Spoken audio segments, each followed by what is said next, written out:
அதிசய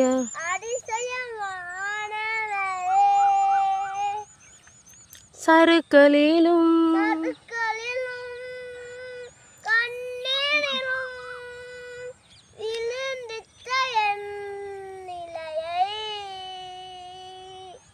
துன்பங்களை கண்ட நாட்களுக்கு சரியான என்னை மகிழ செய்தீர்.